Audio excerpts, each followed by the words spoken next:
সেখানে ধাওয়া দিতে হবে।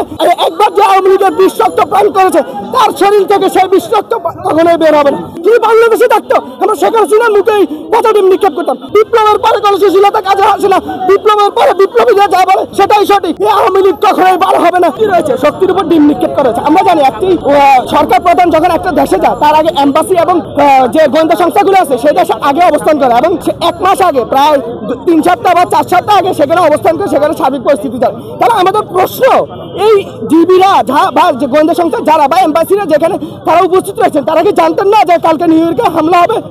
এই যে নেককারজনক একটি হামলার ঘটনা ঘটেছে গতকালকে, এটা জুলাইয়ের উপর হামলা, এটা আক্তার হোসেনের উপর হামলা না, এক যারাকে দর্শন করা হয় করা হবে বলা না, এটা জুলাইয়ের যে ঐক্যবদ্ধ নারী আছে তাদেরকে গালিগালাজ করেছে। তাই আমরা আজকে পচা ডিম নিক্ষেপ কর্মসূচি দিয়েছি।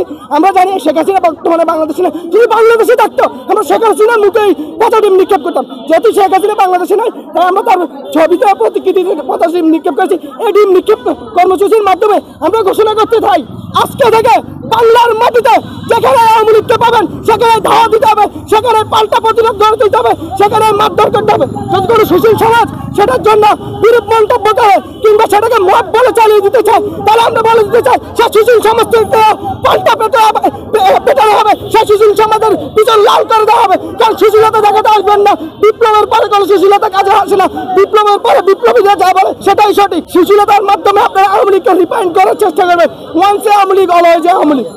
একবার যে আওয়ামী লীগের বিষাক্ত প্রাণ করেছে তার শরীর থেকে সেই বিষাক্ত কখনোই বের হবে না। আওয়ামী লীগ একটা ক্যান্সার, তার শরীরে একবার লাগে তাকে মারা পর্যন্ত সেই ক্যান্সার ক্ষত বিক্ষত করে। তাই আমরা বলতে চাই এই আওয়ামী লীগ কখনোই বার হবে না। রিফাইন্ড আওয়ামী লীগ বলতে আসেন না। রিফাইন্ড আওয়ামী লীগ যতদিন বিপ্লবী রয়েছে, যতদিন আমাদের শরীরে রক্ত রয়েছে, আমাদের শিরা উপশিরা রক্ত বহমান থাকবে, ততদিন আমরা বাংলার মাটিতে কোনোবারই আওয়ামী লীগকে রিফাইন্ড করতে দেবো না। আমরা 15 বার, আমি নিজে 15 বার হামলার শিকার হয়েছে আওয়ামী লীগের আমলে। দরকার হলে আরো 50 বার হামলার শিকার হবো। তাও পুরো যতদিন জীবিত আছি ততদিন আওয়ামী লীগের বিরুদ্ধে লড়াই সংগ্রাম চলমান রাখবো।